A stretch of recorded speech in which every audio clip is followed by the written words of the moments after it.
Yo, what's going on YouTube? This is Marty McFly, and it's been such a long time since I've done a review, but now I'm back, and it's probably been like I've been on hiatus for like 2 months because there really hasn't been a lot of shoes that I really have copped since then. But of course, I had to get this one. I'm gonna quickly go into it. So today we're gonna be reviewing for you guys the latest Kamikaze 2s, more specifically the Kamikaze 2 OGs. I got these from Finish Line. Retail was 120, and the colorway, just briefly to go over it, is black, white, and then is utility green.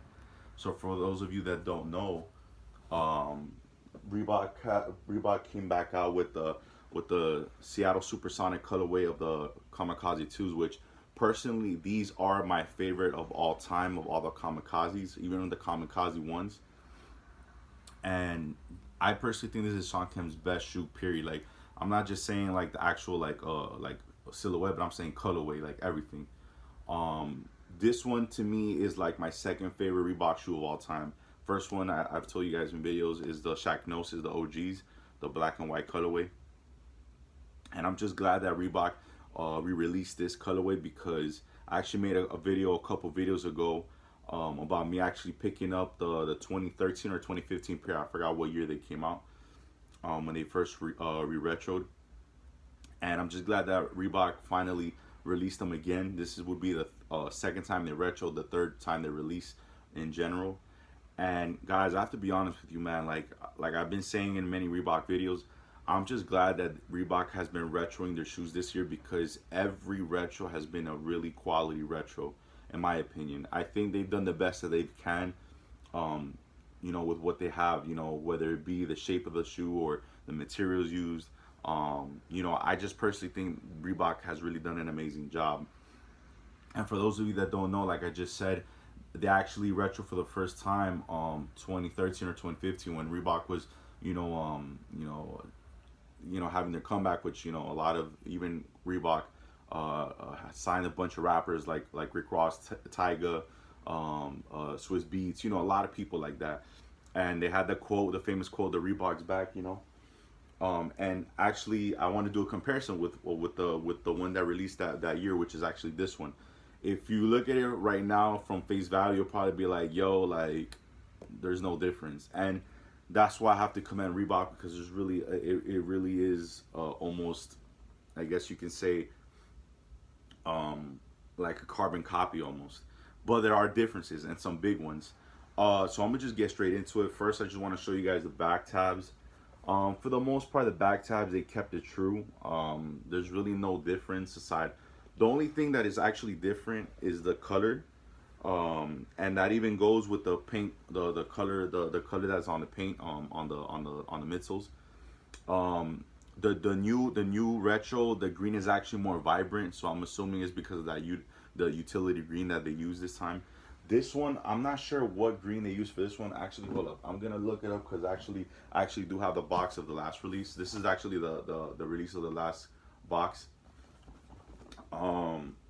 This one says racing green, so I guess that's why the green is different, because the one that retroed in 2013 or 2015, I always forget, this is racing green, and like I just told you guys, this is utility green. The green that was used on this pair, on the 2020 retro, is actually, in my opinion, a better green. It's more vibrant, and actually, like, it just seems like a better take on the green. And as you guys can see, these are the side profile views of it.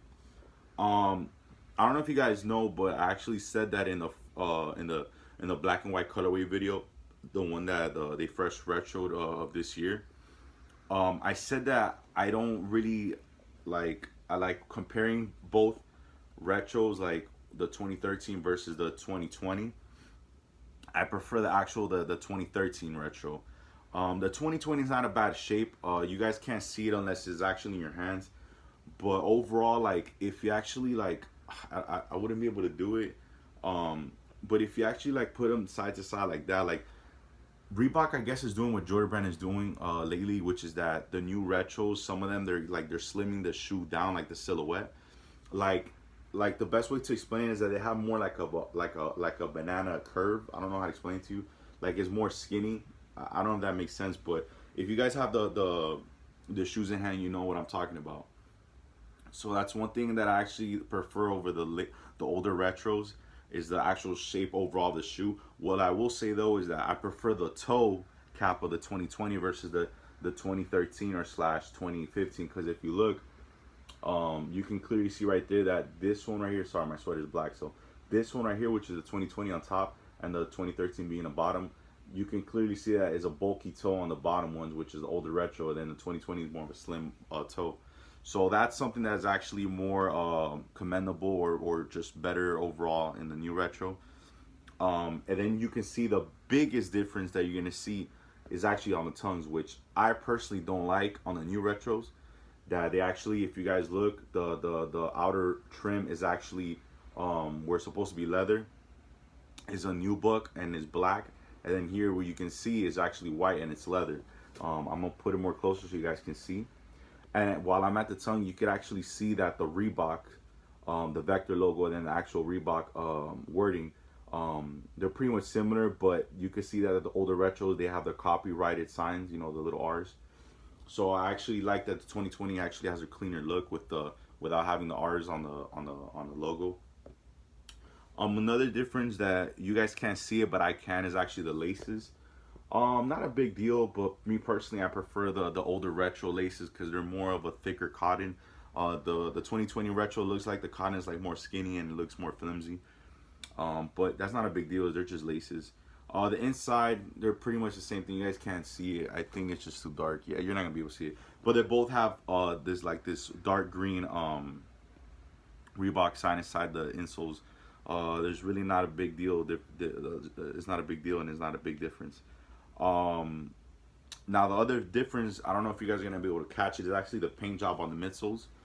I already went over that the 2020 has more of a vibrant green versus the older retro, but also the 2020, if you actually take a look, it has more of a glossy look. You guys can probably tell right now. This is more of a matted out colorway. I mean paint job.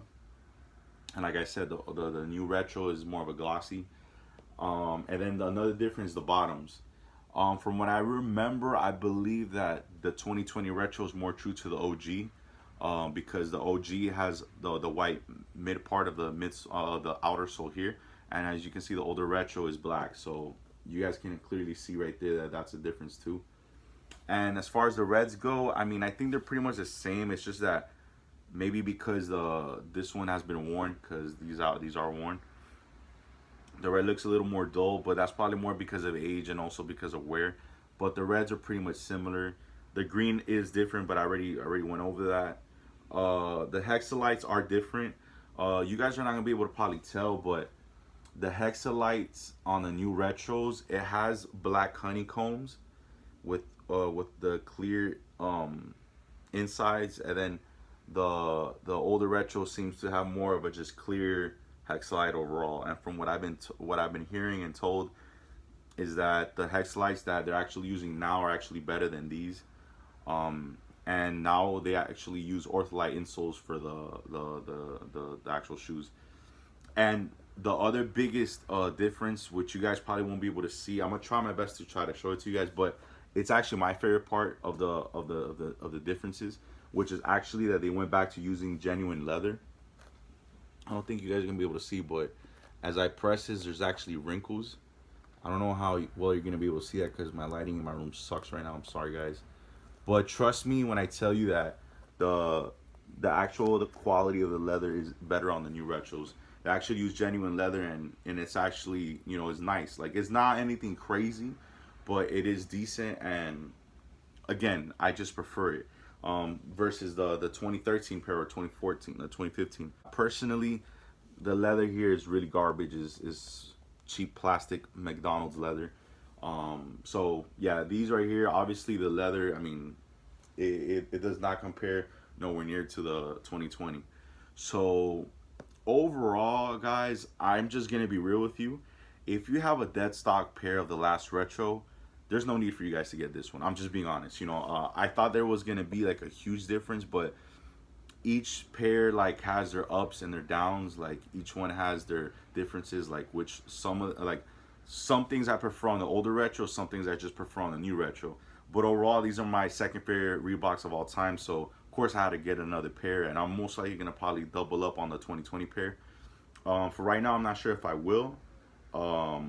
Isn't I don't really need to because my older retro pair is like in really great condition, and even if they were in somewhat of a like like worn condition, all I'd have to do is just clean them up. But right now, I'm just gonna probably hold off on that like second pair of the 2020, and overall third pair, I guess you would say.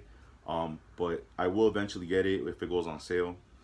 But like I said, guys, I hope I did my best to, show you guys the differences and the similarities. For the most part, guys, like if you wear both of them from far away, people are not gonna notice the difference, and they're still the same shoe. So, like I said, if you guys already have the 2013 or slash 2015 retro, you don't really need to cop this one. Honestly, you don't have to really go out there and spend your bread on another pair. I personally don't mind doing it because, like I said, this is my second favorite Reebok of all time.